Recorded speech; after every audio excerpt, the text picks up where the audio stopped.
இதை தட்டாம பார்த்துக்கோள்.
கத்தருக்குள் நடிக்கிறவர்கள் இது முதல் பாக்கியவான்கள் என்று எழுது சொன்ன பரிசுத்த வேதாகமத்தில் சொல்லப்பட்ட வார்த்தையின்படி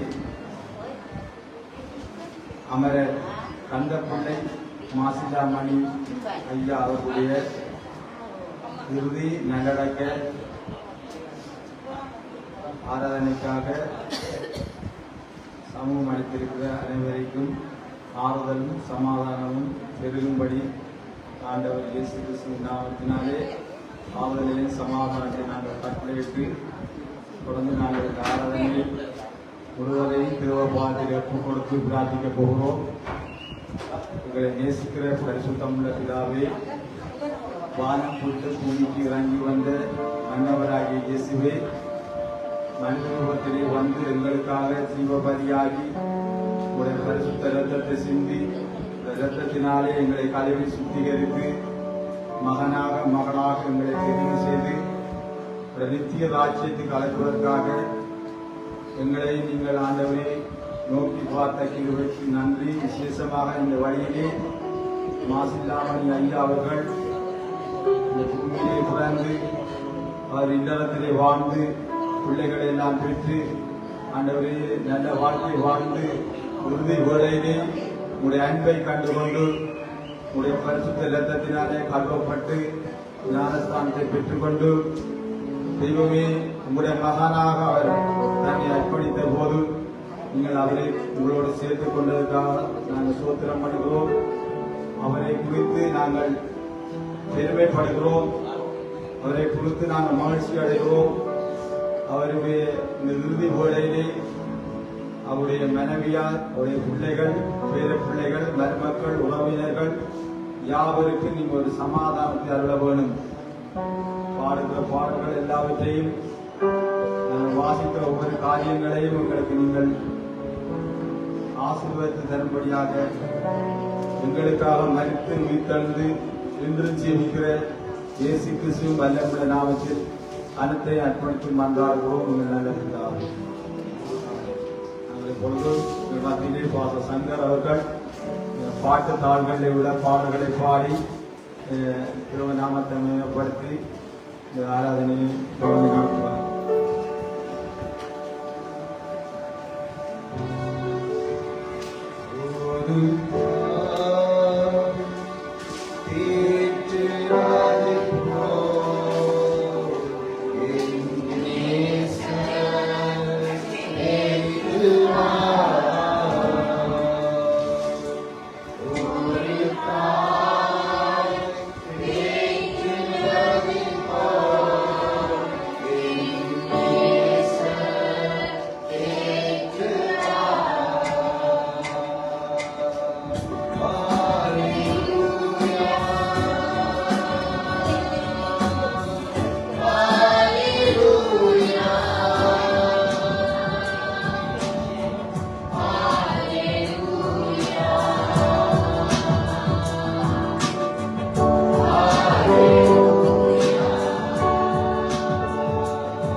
Hallelujah.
சம்பவத்தை வாசிப்பார். நாங்கள் நினைச்சு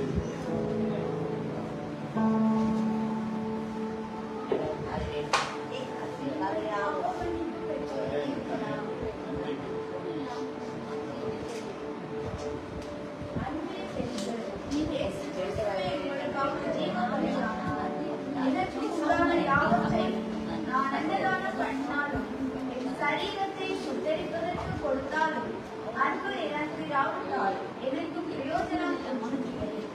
அன்பு நீடிய சாந்தம் தயவும் உள்ளது. அன்புக்கு பொறாமை இல்லை.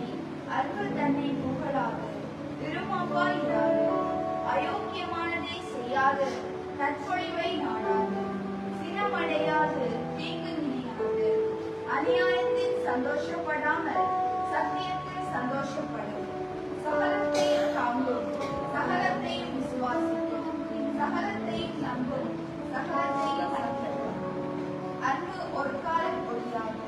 தீர்க்க தரிசனங்கள் ஆனாலும் ஒழிந்து போகும், அந்நிய பாஷைகள் ஆனாலும் ஓய்ந்து விடும், அறிவானாலும் ஒழிந்து போகும், நம்முடைய அறிவு குறைந்து.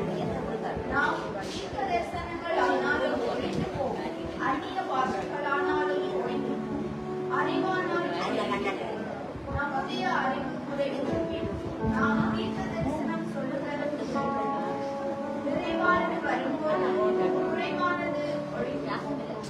ஆமென். இந்த நிறைவான இந்த அன்பை மாசிலாமணி ஐயா அறிந்த காரணத்தினால்தான் அவர் இயேசு கிறிஸ்துவின் பாதத்தை நாடுவதற்கு தன்னை அர்ப்பணித்தார். நான் வாசிக்க கேட்டோம், அன்பு எப்படியானதுன்னு சொல்லி.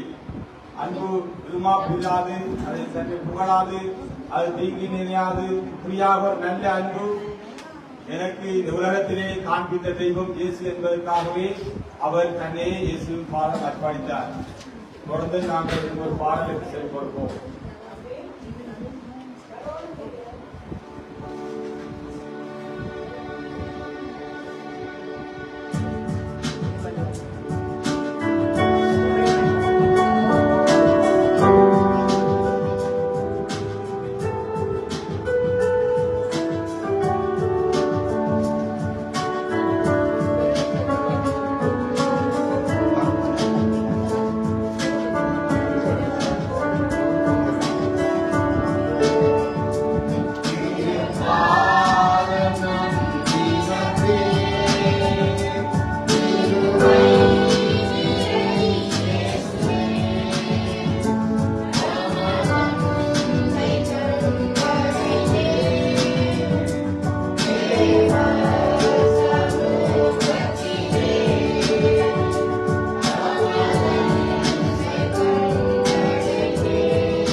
வாருங்கள், நான் உங்களுக்கு இளைப்பாறுதலை தருவேன்.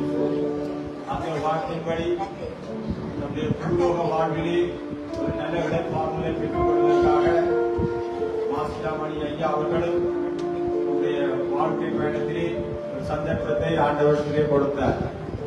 இந்த வேளையிலே அவருக்கு 4 பிள்ளைகள், மருமக்கள், பேர பிள்ளைகள், அவருடைய அன்பின் மனைவியார் யாவரும் இருக்கிறார்கள்.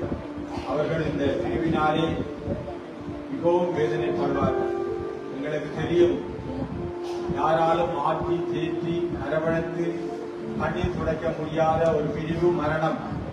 அதிலும் தங்களை பெற்று வளர்த்து தங்களை உருவாக்கின ஒரு தகப்பன் முடியாத நிலைமைக்கு இருக்கும்போது எல்லாரும் வேதனோடு இருப்பார்கள். யாருக்கும் ஆறுதல் கிடைக்கும்படியாக பாஸ்டர் சங்கர் அவர்கள் ஒரு ஆறுதலை பிரார்த்தனை பொழுது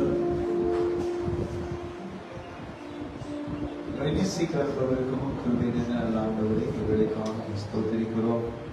இந்த நேரத்திலும் நாளுடைய ஆண்டவரே பிரிவின் நிமித்தம் வேறச்சிருப்பதான குடும்பத்தார் சமூகத்திலே வருகிறோம். ஆண்டவரே, நீங்கள் தாமே ஆண்டவரே ஆறுதல் படுத்தும்படிக்காக ஜெபிக்கிறேன்.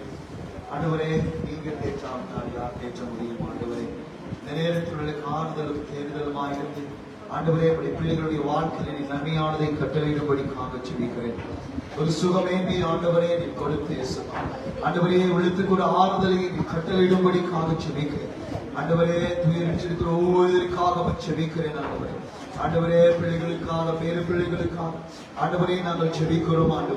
ஆண்டவரே மருமக்களுக்காக ஜெபிக்கிறோம். ஆண்டவரே, இந்த குடும்பத்தில் ஒவ்வொருவருக்காக ஜெபிக்கிறோம். ஆண்டவரே, நீங்கள் தாமே கிருபையாய் இறங்கி அவளை தேற்றும்படிக்காக ஜெபிக்கிறேன். ஆண்டவரே, கர்த்தாவே ஒவ்வொருவரையும் கரத்திலே நாங்கள் ஒப்புக் கொடுத்து ஆண்டவரே இந்த குடும்பத்தின் ஆறுதலுக்காக ஆண்டவரே உடைய சமூகத்திலே ஆண்டவரே நாங்கள் இந்த நேரத்தில் இழந்து உடைய சமூகத்திலே நிற்கிறோம். ஆண்டவரே, இந்த ஜெபத்திற்கு நீ பதில் கொடுப்பீரா? ஆண்டவரே உடைய பிள்ளைகளை தேற்றுவீரா? அவளை ஆசீர்வதிப்பீரா?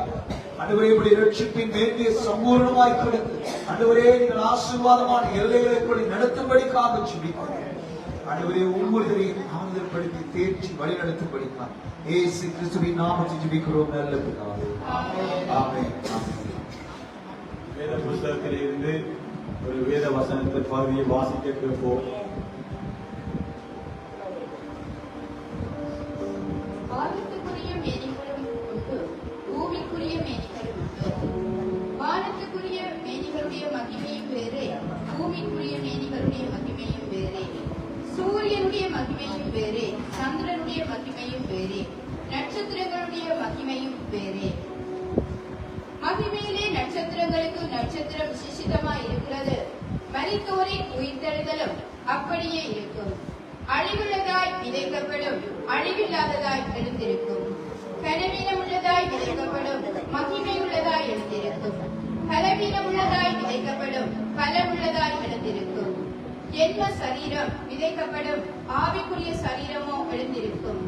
ஜென்ம சரீரமும் உண்டு, ஆவிக்குரிய சரீரமும் உண்டு. அந்தபடியே முந்தின மனுஷனாகிய ஆதாம் ஜீவ ஆத்மாவானான் என்று எழுதியிருக்கிறது.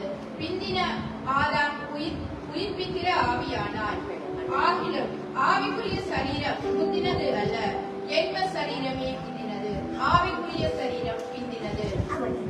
முந்தின மனுஷன் பூமியிலிருந்து உண்டான மண்ணானவன், இரண்டாவது மனுஷன் வானத்திலிருந்து வந்த கர்த்தர். மண்ணானவன் எப்படிப்பட்டவனோ மண்ணானவர்களும் அப்படிப்பட்டவர்களே. வானத்துக்குரியவர்கள் எப்படிப்பட்டவர்களோ வானத்துக்குரியவரும் அப்படிப்பட்டவர்களே. மேலும் மண்ணானவனுடைய சாயலை நாம் அணிந்திருக்கிறது போல வானவனுடைய சாயலையும் அணிந்து கொள்வோம். சகோதரரே, நான் சொல்லுகிறது என்னவெனில், மாம்சமும் இரத்தமும் தேவனுடைய ராஜ்யத்தை சுதந்திரிக்க மாட்டாது. அழிவுள்ளது அழியாமையும் சுதந்திரிப்பதில்லை. இதோ ஒரு இரகசியத்தை உங்களுக்கு அறிவிக்கிறேன். நாம் எல்லாரும் நித்திரை அடைவதில்லை. ஆகிலும் கடைசி எக்காலம் துணிக்கும் போது ஒரு நிமிஷத்திலே, ஒரு இமை பொழுதிலே நாம் எல்லோரும் மறுரூபமாக்கப்படுவோம்.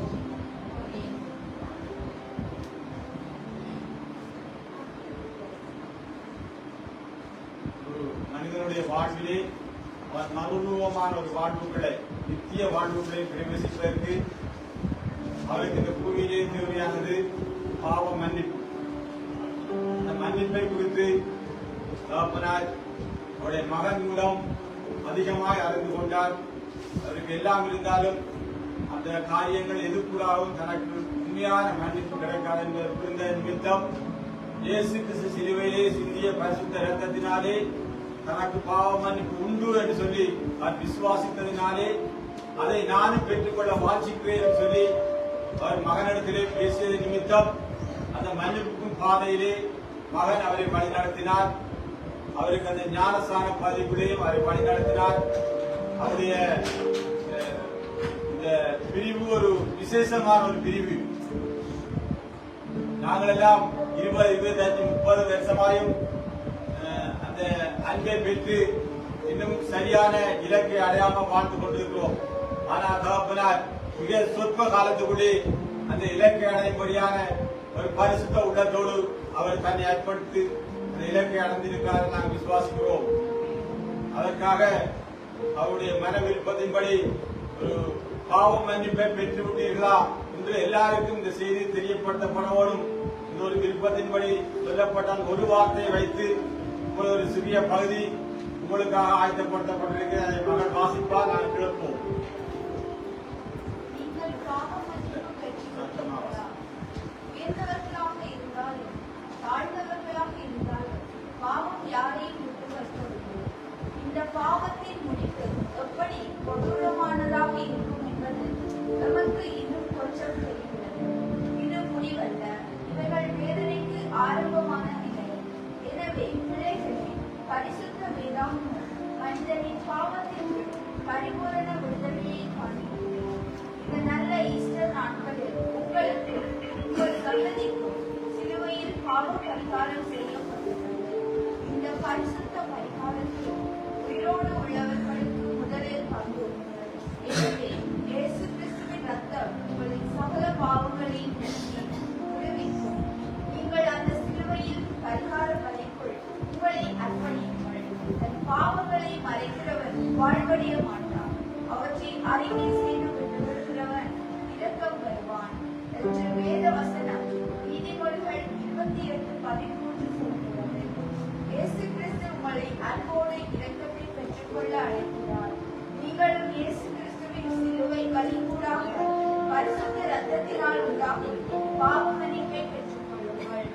சமாதானத்தின் தேவன் உங்களை ஆசீர்வதித்து வழி நடத்துவாராக. இது ஒரு மத மாற்று செய்தியல்ல, பாவத்தில் இருக்கும் மனம் பரிசுத்தமாக மாறும் செய்தி. இயேசு கிறிஸ்துவே என் பாவங்களை கழுவி சுத்திகரியுங்கள் என்று ஒரு வார்த்தை கழுவுங்கள், வெற்றி கொள்ளுங்கள். அந்த வார்த்தை தான் தகப்பனாரும் கேட்டார். நான் வாழ்ந்த வாழ்நாள் காலங்களிலே நான் அறிந்து அறியாமல் தெரிந்து தெரியாமல் என் ஊடாளர் வழியாக என்னை பின்தொடர்கிற பாவமாக இருந்தாலும் என்னை கட்டி வைத்திருக்கிற பாவமாக இருந்தாலும் சிலுவையிலே சிந்தப்பட்ட பரிசுத்த இரத்தத்தினாலே அவர்கள் எல்லாம் கழுவப்பட்ட ஒரு மனிதனாக நாம் மாற வேண்டும் என்று அவன் இஷ்டத்தோடு கேட்டபடினால் அந்த மன்னிப்பை தேவன் அவர்களுக்கு கொடுத்தருளினார். அந்த மன்னிப்பை பெற்றதாலே நாங்கள் இப்பொழுது விசுவாசிக்கிறோம். அவர்களுடைய வித்துடல் இங்கே இருந்தாலும் அவர் இப்பொழுது சிலுவையிலே நமக்காக ஜீவ பலியான இயேசு கிறிஸ்துவின் வலது பாரிசத்திலே வீற்றிருப்பார் என்று சொல்லுவோம். ஒரு நாள் வரும், அந்த நாளிலே நாங்கள் தகப்பனை காண்போம். இறுதி பகுதிக்காக நாங்கள் வந்திருக்கிறோம். சில காரியங்களை அவருடைய மகன் உங்களோடு பகிர்ந்து கொள்ள இருக்கிறார். அதற்கு முன்னர் 1 தெசலோனிக்கே புத்தகத்திலே 4ஆம் அதிகாரத்திலே நம்முடைய நம்பிக்கையின் அஸ்திபாரமான வார்த்தை பகுதிகளை நாங்கள் வாசிக்க கேட்க போகிறோம். அன்றியும் சகோதரரே, நித்திரை அடைந்தவர்களுக்கு நிமித்தம் நீங்கள் நம்பிக்கையற்றவர்களான மற்றவர்களை போல துக்கித்து மனதில்லை. இயேசுவானவர் மரித்து பின்பு எழுந்தார் என்று விசுவாசிக்கின்றோமே. அப்படியே இயேசுவுக்குள் நித்திரை அடைந்தவர்களையும்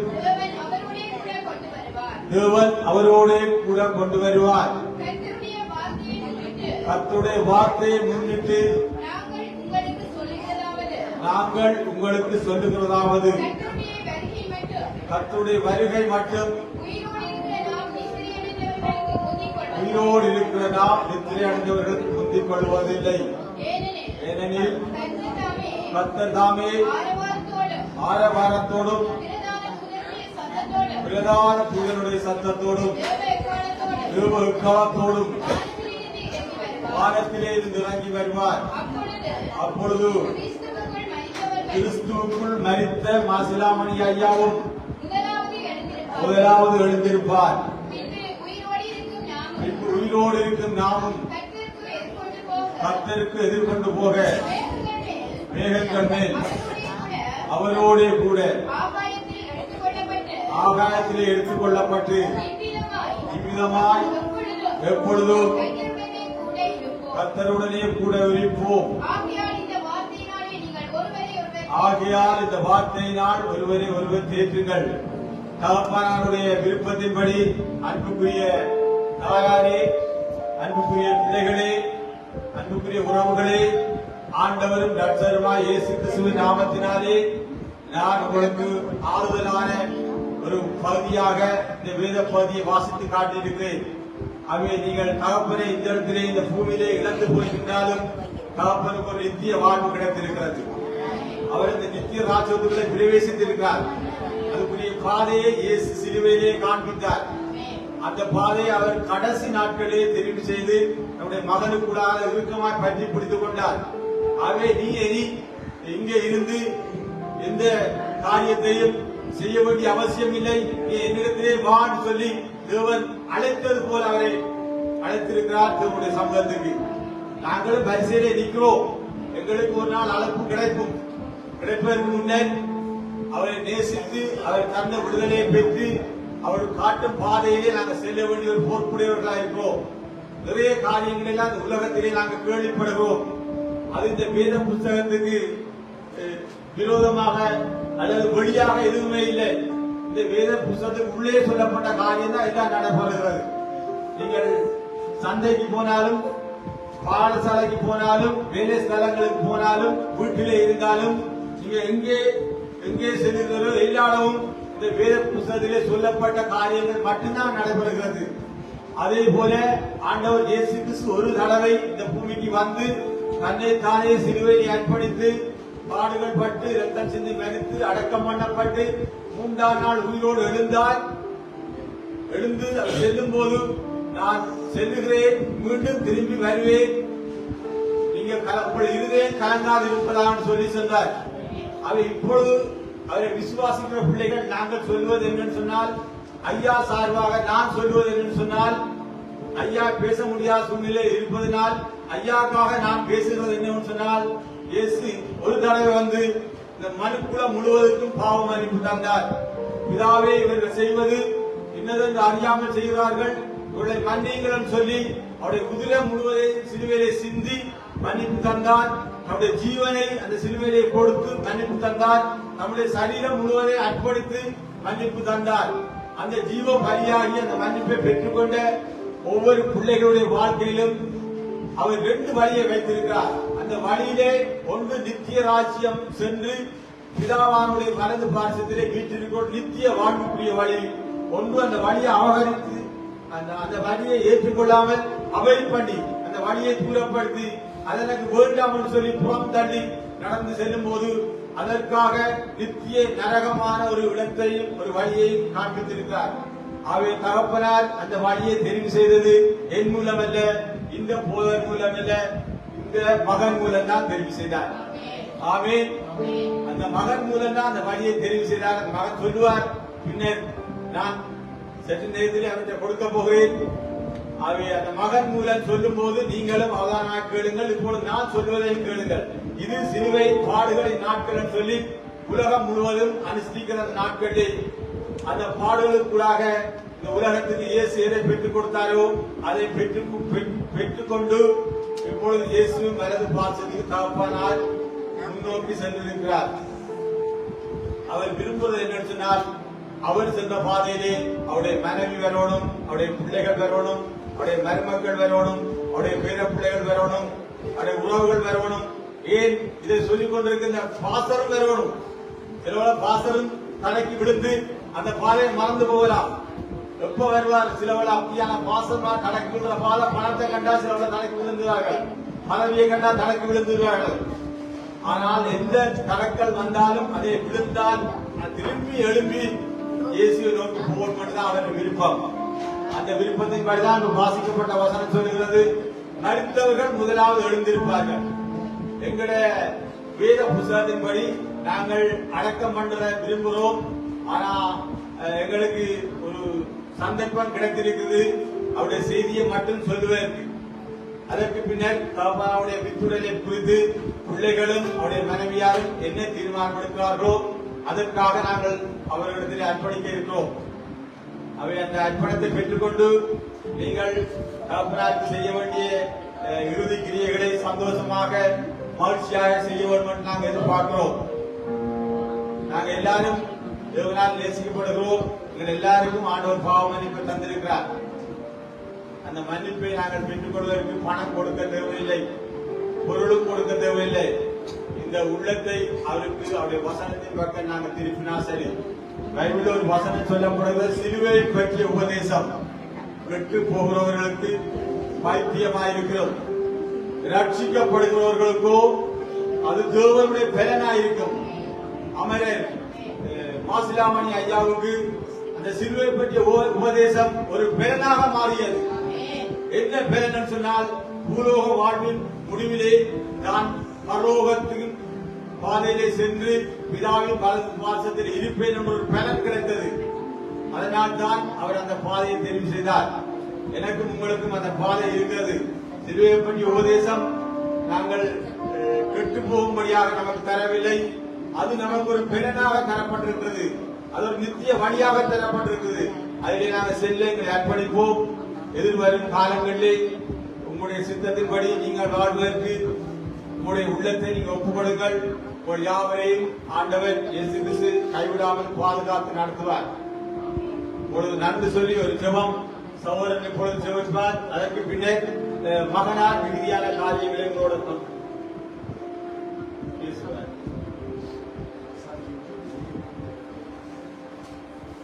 ஆண்டவரை இயேசு கிறிஸ்துவின் நாமத்தில் மகிமைப்படுவதாக. இன்னும் கூட சகோதரன் மாசிலாமணி அண்ணன் அவர்களுடைய கலந்து கொள்ளக்கூடிய ஒரு சந்தர்ப்பத்தை ஆண்டு தந்தபடியாக நன்றி செலுத்துகிறேன். உண்மையிலே இது பெரிய சலாக்கியமான காரியம். எல்லாருக்கும் விட்டார் என்று சொன்னால், காதுள்ளவன் கேட்கிறவன், வாசிக்கிறவன் சிந்திக்கிறான். அவர் தேவனுடைய வசனத்தை கேட்டு அதை சிந்தித்தார், அதை ஏற்றுக்கொண்டார், அதன்படி வாழத்தை ஒப்புக்கொண்டார். சில நினைக்கலாம், என்னடா இந்த மாசிலாமணி என்ன இவர் புகை பாவித்தவர் தானே, மதுபானம் பாவித்தவராக இருந்தார், திடீரென்று இப்படியான ஒரு காரியத்துக்குள்ள இவங்க குணம் எல்லாம் நடத்துறாங்க அப்படின்னு கூட யோசிக்கலாம். உங்களுக்கு தெரியும், இயேசு பக்கத்தில் 2 கல்லறை சிலுவையில் அறையப்பட்டது கடைசி வரை. அது ஒருவர் சொன்னார், ஆண்டவரே உங்களுடைய வருகிற இந்த அடியேனே நினைத்தார் ஒரு வசனம், நீ என்னோட கூட தலை சீக்கிரம். அவர் அந்த வாழ்க்கை இறுதி வேளையில கூட மகன் தேவனுடைய வார்த்தைகளை சொன்ன வேளையில அதை ஏற்றுக்கொண்டார். அவர் ஏற்றுக்கொண்டவர்கள் எத்தனை பேர்கள்? அத்தனை பேர்களும் தேவனுடைய பிள்ளைகளாக அதிகாரம். அவர் தேவனுடைய பிள்ளை. நாங்கள் அவரையே பார்க்க தேவ சமூகத்தில் பார்க்கணும். அவர் தீர்மானம் எடுத்துவது உங்களுடைய கடமை. ஒருவரும் வலுக்கட்டாயம் அல்ல. நான் மாறியாபுர வாழ்ந்தால்தான் வேதத்தை வாசிக்கிற முறையாக இருந்தது. வெளிப்படுத்த 20 மன்னர்கள் பார்த்து நைட்டு வரை சிறியோரே பெரியோரே தேவனுக்கு முன்பாக நிற்கிறார். செத்து போனவங்கள தேவனுக்கு சின்ன வழியாக நிற்கணும் என்று யோசித்தேன். அப்படிதான் தெரிஞ்சது. நான் என்ன செய்து இந்த காரியங்களை செய்தாலும் அந்த மரணம் பாதாளம் எல்லாம் தங்களுடைய மருத்துவரோ ஒப்புவித்தனர். எல்லாம் தான் செய்த கிரியலுக்கு ஏற்ற நியாயத்தை தந்தோம். ஆகவே நாங்கள் பாவத்தை விட்டு மனம் திரும்பி அவரை ஏற்றுக்கொண்டு வாழ்க்கை வழியில எங்களோட பேர்கள் அந்த ஜீவ புத்தகத்தில் எழுதப்படும். எங்களுக்கு ஒரு மகனுடைய சொல்லிக்கு உண்மையில இந்த மகனார் ஒரு 5 வீட்டை கட்டி தகப்பனை கொடுத்தது கூட பெரிய காரியம் அல்ல. ஒரு ரட்சிப்பின் சந்தோஷம் இது. இதற்காக நீங்க எதை தந்தாலும் நாங்கள் வேண்டாம்னு சொல்றோம், அதுதான் வேணும். அது அந்த தகப்பனை பெற்றுக்கொண்ட நான் சகோதரன் கூட தொடர்பன் ஐயா அப்புறம் சந்தித்த போயில நல்ல சமாதானமான சந்தோஷமா இருந்தார். இந்த வியாதிகள் வந்து கொஞ்சம் அவருக்கு கஷ்டம் கொடுத்ததை ஒழிய மற்றபடி அவருக்கு மனதில் எந்த பிரச்சனையும் இல்லை. அவர் தெளிவாக இருந்தார், தெளிவாக பேசினார், தெளிவாக எல்லாவற்றுக்கும் பதில் கொடுத்து கொண்டார். அதற்காக நான் அவர்களை சோதரிக்கிறேன். இப்பொழுது கூட நான் நன்றி ஜபத்தை ஏற்படுத்திவிட்டதாக சவரன் சாட்சி. சோத்திரம் ஆண்டவரே, எப்பொழுது உங்களை அதிகமாக நேசிக்கிற தகப்பனே, உங்களுடைய நாமத்தினால் இந்த வேலையை தந்ததுக்காக உங்களுக்கு நன்றி செலுத்துறோம். ஆண்டவரே, உங்களுடைய வருகையிலே உயிரோடு இருக்கிறவர்கள் கத்திரப்படும் மருத்துவர்கள் முதலாவது முந்திக் கொள்வார்களா? அந்த சலாக்கியம் உங்களுக்கு கிடைக்க கொடுப்பாங்க. நாங்கள் ஓப்பமுள்ளாக முதலாவது நீ வருகிறவர்கள் நாங்களும் தாப்பராரோட கூட எழுந்திருக்கத்தக்கதான ஒரு சலாக்கியத்தை எங்களுக்கு தர வேண்டுமானால் ஆண்டவர்கள் வந்து இந்த நிகழ்வுகளை கலந்து கொள்ற ஒவ்வொரு நீங்கள் ஆர்வம் படுத்தபடியாக சொல்லிக்கிறோம். எல்லாருக்கும் நன்றி செலுத்துறோம். வந்திருக்கிற மாசன் குட்டியார் உணவர்கள் நண்பர்கள் விசுவாச பிள்ளைகள் யாவரும் ஆறுதல் படுத்தபடியாக உங்களை கேட்டுக்கொள்கிறோம். நீ ஆறுதல் தேவனம் உங்களை கிரிவைங்கிற ஒவ்வொரு தாண்டி விளையாடுறபடியா நாங்கள் துடிக்கிறோம். ஒரு சலாகித்தை தந்தபடி இன்னைக்கு ஆண்டவரே அவருடைய இறுதி வேலையில வாங்குவார். அதை விட்டு அவரோட நண்பர்கள் பிள்ளைகள் மருமக்கள் பேர பிள்ளைகள் எல்லாம் வந்து கலந்து கொள்ளப்பட்டார். கிருபையை கொடுத்தேன். அதுபோல இவர்களுக்கும் அந்த ரட்சிப்பின் சந்தத்தை கொடுக்க முடியாது. எல்லா துதிகரமாக எல்லாம் ஒவ்வொருக்கே சேர்ந்து இயேசுவின் நாமத்தில் உங்களுக்கு ஜெபிக்கிற ஜீவன நல்ல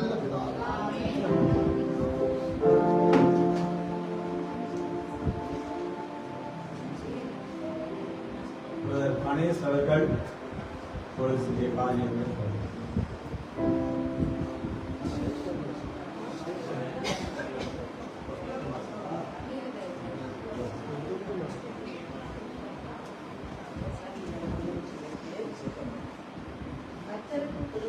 பாடுங்கள்.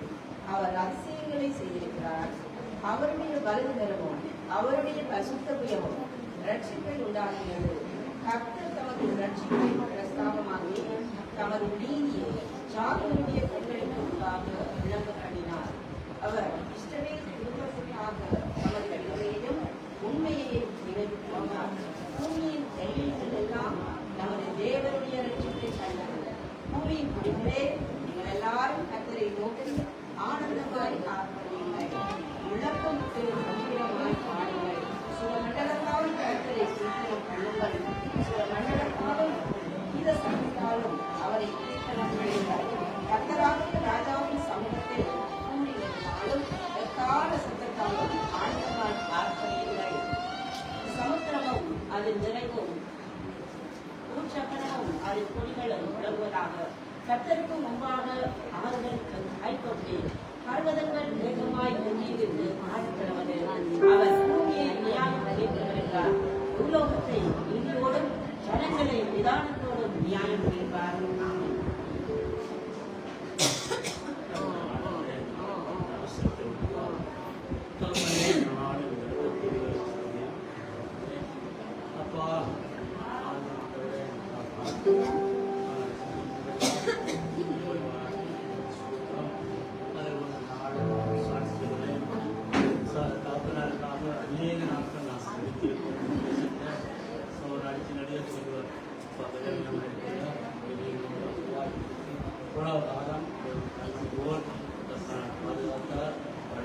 வரும்பொழுது அவரை ஏற்றுக்கொண்டு நாமே ஆசீர்வதிக்கப்படுவாராக.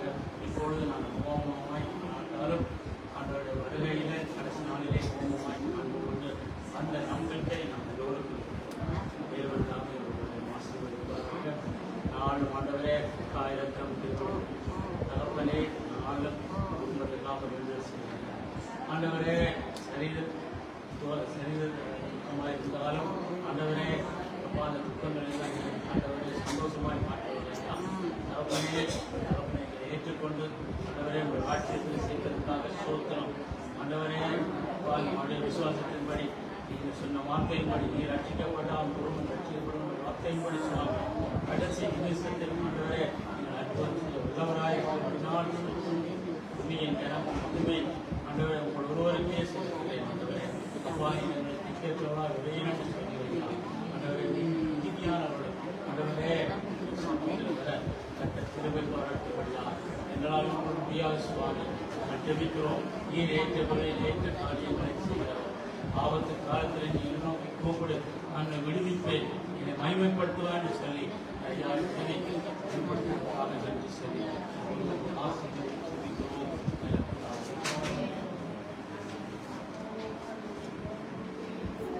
ஐயாவுடைய மகன் அவர்கள் சில விடயங்களை உடனே மத்தியிலே பார்த்து கொள்வார்.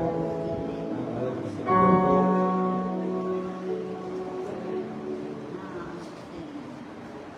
ஆமென்.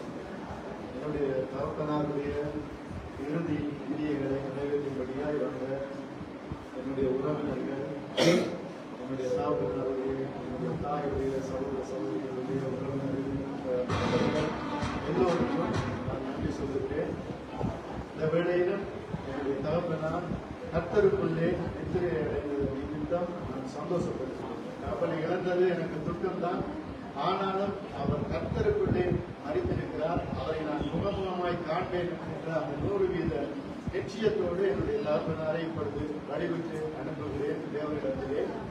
இதிலே இயேசு கிறிஸ்துவின் வருகையிலே இந்த சரீரம் உயிர்த்தெழுந்து நித்திய ஜீவனை பெற்றுக்கொள்ளும் என்று உறுதியாய் நம்பி இவருடைய சரீரத்தை மண்ணுக்கு மண்ணாகவும் சாம்பலுக்கு சாம்பலாகவும் புழுதிக்கு புழுதியாகவும் ஒப்புக் கொடுக்கிறேன். ஆண்டவரிடத்திலே நான் ஒப்புக் கொடுக்கிறேன். இதை முதல் வாசித்த வேத வசனத்தின்படியாக அதை திரும்பவும் வாசிக்கிறேன். வெளிப்படுத்தினர் 14:13. பரலோகத்திலிருந்து ஒரு சத்தம் உண்டாக கேட்டேன், கர்த்தருக்குள் மரிக்கிறவர்கள் இது முதல் பாக்கியவான்கள் என்று எழுது. அவர்கள் தங்கள் பிரயாசங்களை விட்டொழிந்து இளைப்பாறுவார்கள் என்று ஆவியானவர் திருவுளம் கட்டுகிறார் என்ற வார்த்தையின்படியாக என்னுடைய தகப்பனார் எங்களுக்காக பட்ட கஷ்டங்கள் அநேகமாக இருக்கிறது. அதன் நிமித்தமாக அவருடைய உடல் பலவீனங்களின் நிமித்தம் அவர் பட்ட கஷ்டங்கள் அநேகமாக இருக்கிறது. ஆனால் இன்று அவைகள் எல்லாவற்றையும் விட்டொழித்து வழியாக கர்த்தருக்குள்ளே இளைப்பாறுகிறார். அதுக்காக நான் தேவனுக்கு நன்றி சொல்லுகிறேன்.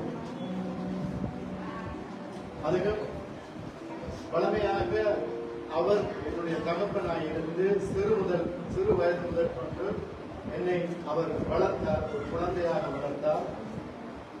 அவர் வயது முடிந்த வேளையிலே நான் ஒரு தகப்பன் என்ற ஸ்தானத்திலே என்னுடைய பிள்ளைகளுக்கு இருந்த வேளையிலே அவரையும் ஒரு குழந்தையாக நினைத்து அவரை நான் ஆண்டவருக்குள்ளே வழிநடத்தினேன். அவர் எனக்கு உலக பிரகாரமான ஒரு தந்தையாக இருக்கிறார். நான் ஒரு ஆவிக்குரிய ஒரு தந்தையாக அவரை வழிநடத்தினேன். அவர் எனக்கு ஒரு பிள்ளையாக ஆவிக்குரிய ரீதியிலே ஒரு பிள்ளையாக இருந்தார். அப்படியாக அவரை வழிநடத்தி அவருடைய கடைசி ஆசைப்படியாக அவருக்கு ஞானஸ்நானம் கொடுத்து கர்த்தருக்குள்ளே அவரை அந்த மகிமையிலே பரம சந்தோஷத்துக்குள்ளே அவரை வழியனுப்புகிறேன். ஆண்டவர் தாமே அவரை ஆசீர்வதித்தார். எத்தனையோ வியாதிகள் வந்த வேளையிலெல்லாம் அவருக்காக ஜெபித்த வேளையிலே டாக்டர்கள் எல்லாரும் கைவிட்ட வேளையிலும் தேவன் அவருக்கு மீண்டும் மீண்டும் 1000 நாட்களை கூட்டிக் கொடுத்தார். தேவனுடைய கருத்திலே அவருடைய ஆயுட்காலம் இருந்தது. நான் விசுவாசிக்கிறேன் அவர் இந்த பூமியிலே பட்ட கஷ்டங்கள் போதும் என்று நினைத்து தேவன் அவருடைய ஆயுசு காலத்தை 76 வயது முடித்து நம்முடைய ராஜ்யத்திலே வந்து சந்தோஷமாக சமாதானமாக வாழும்படியான கிருபையை என்னுடைய தந்தையாக கொடுத்திருக்கிறார். அந்த பரலோக ராஜ்யத்திலே துக்கம் இல்லை, கவலை இல்லை, கண்ணீர் இல்லை. இப்படியாக அந்த இடத்திலே கண்ணீர் யாவும் துடைக்கப்படும் என்று சொல்லி அந்த சந்தோஷத்திலே பிரவேசிக்கின்ற என்னுடைய தேவனுக்கு நான் நன்றி சொல்லுகிறேன். ஆண்டவர் தாமே என்னுடைய தாப்பனாரை ஆசீர்வதித்து நம்முடைய ஆட்சியை சேர்த்துள்ளார். Amen.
பிள்ளைகள் இருவர் இதிலே ஒழுங்காக இருக்கிறார்கள். பேத்தியவர்கள் ராசனாரை குறித்து சில காரியங்களை நாங்கள் அதற்கு அமைதியாக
வணக்கம். அந்த பிறந்த 6 மாதத்தை அம்மா அப்பா என்னை பார்க்க வச்சு ஆசையா இருந்தது. இப்போ எனக்கு அம்மா அப்பாவை பயன்படுத்தி கொடுத்து சின்ன வயசுல 6 மாசத்துல நடக்கிற வயசுல எனக்கு வந்துட்டு இப்போ முக்கிய எழுந்தோன்னு பா பா அப்படின்னு அம்மா அப்பா சொல்ல பொறுமை தொட்டியிலேருந்து தூக்கி வீடு வந்து வீட்டை ஃபுல்லாக நடந்துட்டு அதனால இன்னைக்கு நான் ஃபுட்பால் யார் காரணமே அதை விளக்கு நம்ம நாட்டுக்கு டைம் இருக்கு.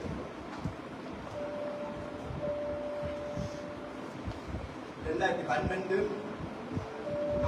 5 வருஷத்துக்கு பிறகு அம்மா பார்த்துருப்பி கண்டன் ஞாபகம் ஒன்று இல்லை. நான் உடனே பிடிச்சிருக்கு மடியில் போய் பார்த்து அதுல இருந்து எனக்கு கூட்டு போய பிடிச்சது. ஒவ்வொரு 2 வருஷம் கூட அந்த சைடு அவங்க போனாங்க போயிட்டு அம்மா பாரு சண்டை பிடிச்சினாங்க. ஒழுங்கு நிற்க வேண்டாம், ஊருக்கு வருது அப்பா பாருங்க ஒரு அம்மா பாருங்க எவ்வளவு நேரம் சண்டை பிடிச்சு கடைசியில வந்தேன். அம்மா அப்பா பேர் சொன்னது இது ஓடாது, இந்த பைக் ஓடாது, அந்த பைக் ஓடாது, மரத்துல ஓடாது. அந்த அம்மா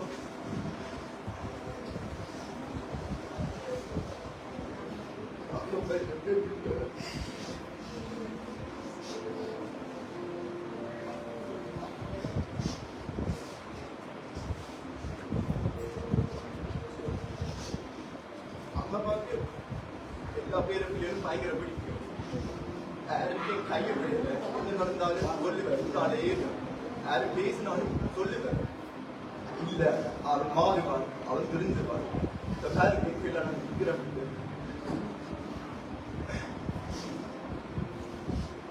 இந்த ஜெனரேஷன்ல பார்க்க உங்களுக்கு எல்லாருக்கே தெரியும். லவ் வரும், காதல் வரும், கல்யாணம் காட்டி டிவோர்ஸ் பண்ணுவாங்க, சண்டை பிடிப்பாங்க. அம்மா பார்த்தாரு அம்மா 22 வயசுல கல்யாணம் காட்டி 54 வருஷமா 9 வயசு. அதான் எனக்கு டெபினிஷன் காதல். 6 நாள்ல அம்மா அப்பா போராடி பண்ணிட்டார் தன் உயிருக்காக. நானும் யோசிச்சேன் ஏன் இவ்வளவு கஷ்டப்பட்டு அம்மா பார்க்கதான் எனக்கு தெரிஞ்சது. அம்மாக்கா திரும்பி வரும், அம்மா தனியே இருப்பான், அம்மா தனியே தாங்க மாட்டான்னுக்காக 6 நாளா போராடினார். கடைசியில் அவருக்கு உங்களுக்கு சில அம்மா அப்பாவா இருக்கலாம், மாமாவா இருக்கலாம், சித்தப்பா இருக்கலாம், என்ன முடியாம இருக்கலாம். எனக்கு அதை தெரியாம இருக்கு. கஷ்டம் இருக்கு. எனக்கு இது எதுவுமே சொல்றது நம்பிக்கை போயிட்டு ஆனா எங்கேதான் சந்தோஷம் இருக்கோ சிரிச்சம் கூட இருக்கோ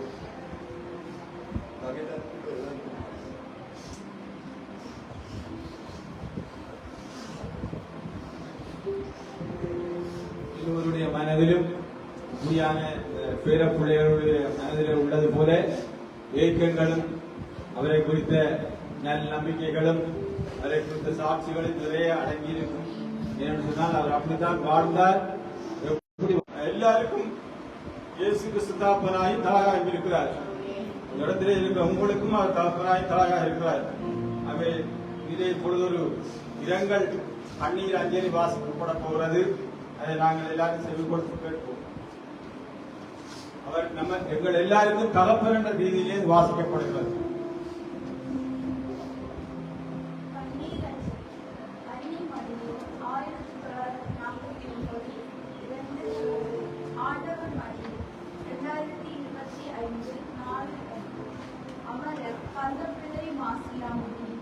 அப்பா எங்கு சென்றார்? எத்தனை வருடங்களால் எத்தனை கனவுகள் எங்களை வளர்த்து ஆளாக்கி விட்டார். இன்று அந்த கனவுகள் அனைத்தை மறந்து எங்கு சென்றிருக்கிறார்? அப்பா உன்னை காணாமல் எங்கும் எங்களை கவிக்கவில்லை. நீ எங்கே ஓடி போனாய்? நினைவுகளில் கண்டு பிடியை வைத்து கண்ணீர் கண்ணீர் கடலானாலும் திரும்பி வரமாட்டாரோ? மீண்டும் உன்னை நான் எங்கே பார்ப்பேனோ? அப்பா உன் திருவால் வாழும் எமக்கு யார் இருந்தார்கள்? அன்னாரின் ஆத்மா இறைவன் பாதத்தில் அவர்களை வர இறைவனை வேண்டி நிற்கின்றோம். ஆமென்.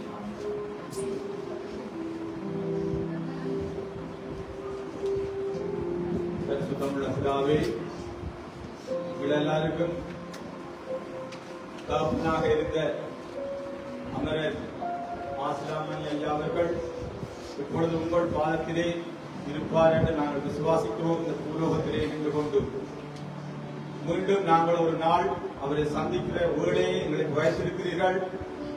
அந்த பாதையிலே நடந்து வருவதற்கு எங்களுக்கு இருக்கிற எல்லா பாவங்களையும் உங்களுடைய சிலுவையிலே சிந்தப்பட்ட பரிசுத்த ரத்தத்தினாலே கழுவி எங்கள் எல்லாரையும் சுத்திகரித்து நாங்களும் தகப்பனார் சென்ற பாதையிலே நடந்து வர எங்கள் யாவருக்கு நீங்கள் அருள்புரியுங்கள். விசேஷமாக தாயாருக்கு அருள்புரியுங்கள்.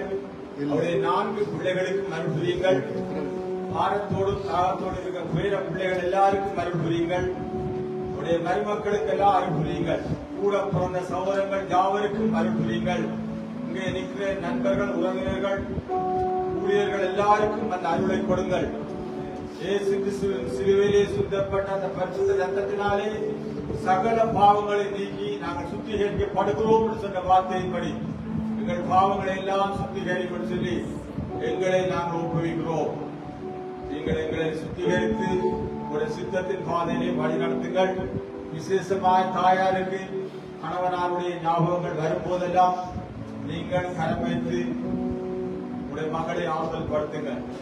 பிள்ளைகளுக்கு உடைய ஞாபகம் வரும்போதெல்லாம் பரிசுத்த ஆவியானவரே அவருடைய தோள் மீது உடைய கரங்களை வைத்து பயப்படாதே, நான் உன்னுடனே இருக்கிறேன் என்று சொல்லி பிள்ளைகளை ஆறுதல் படுத்துங்கள், சமாதானப்படுத்துங்கள். அப்பா, மீண்டும் ஒரு நாள் நாங்கள் சந்திக்கும் வரை அனைத்தையும் உங்கள் அன்பு பார்த்துக்குள் ஏற்படுத்தி எங்களை தாழ்த்தி பிதா குமாரன் பரிசுத்தாவி நாமத்தினை எல்லாவற்றுக்கும் நன்றி செலுத்தி ஆசீர்வதித்து சமாதானத்தையும் ஆறுதலையும் கட்டேட்டு சிவந்திருக்கிறோம். இயேசுவின் நாமத்தின் நல்ல பிதாவே.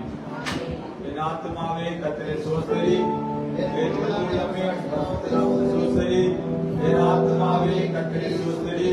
கர்த்தர் செய்த சகல உபகாரங்களையும் மறவாதே. நம்முடைய கர்த்தராகிய இயேசு கிறிஸ்துவின் கிருபையும் பிதாவானுடைய அன்பும் பரிசுத்தாவியானுடைய அந்நியோன்ய சமாதான ஆறுதல் யாவும் உங்கள் நிறைவாய் தங்கியிருப்பதாக.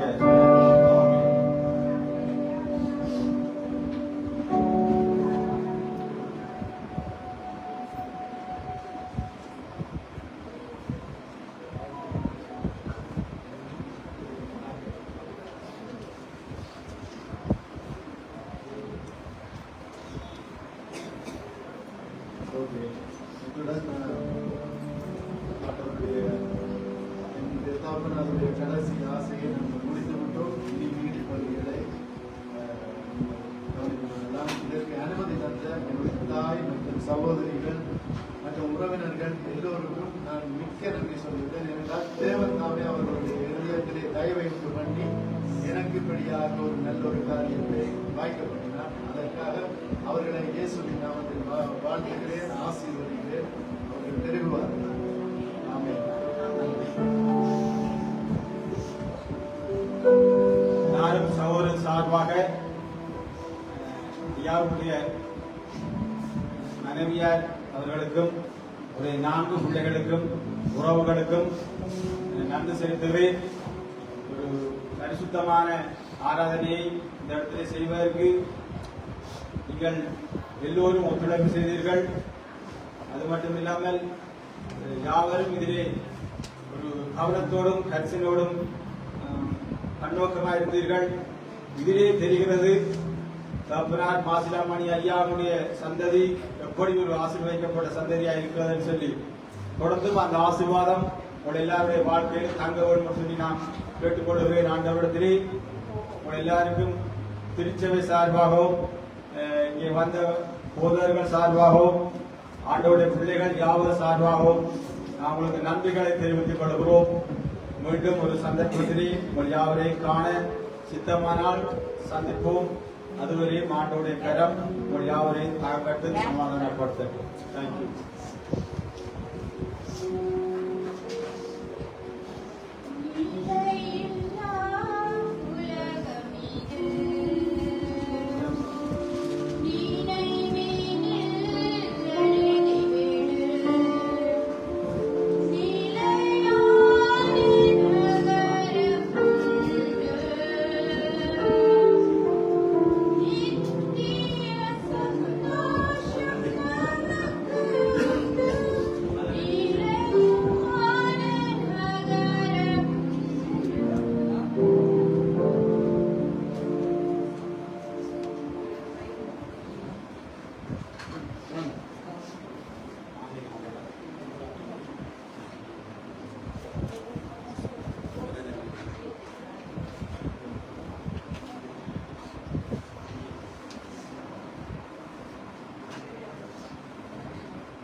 இருக்கா?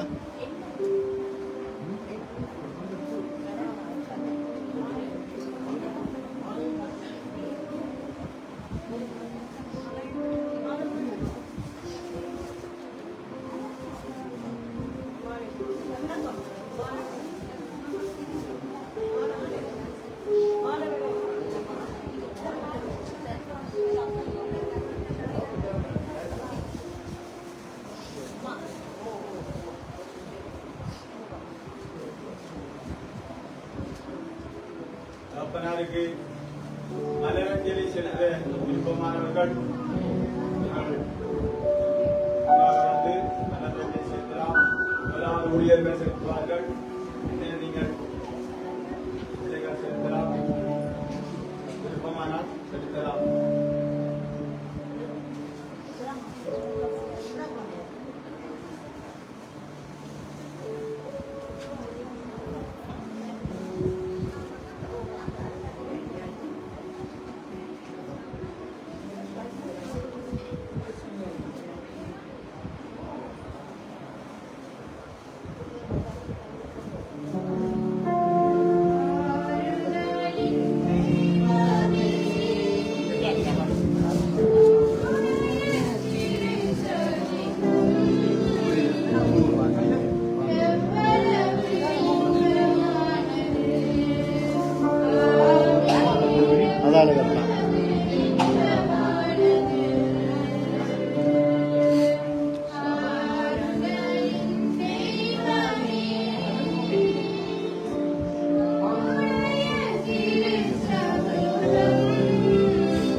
இருங்க பாரு என்ன அவருக்கு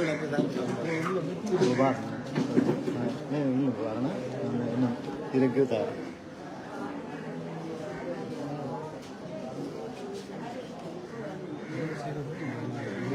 ஓகே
var.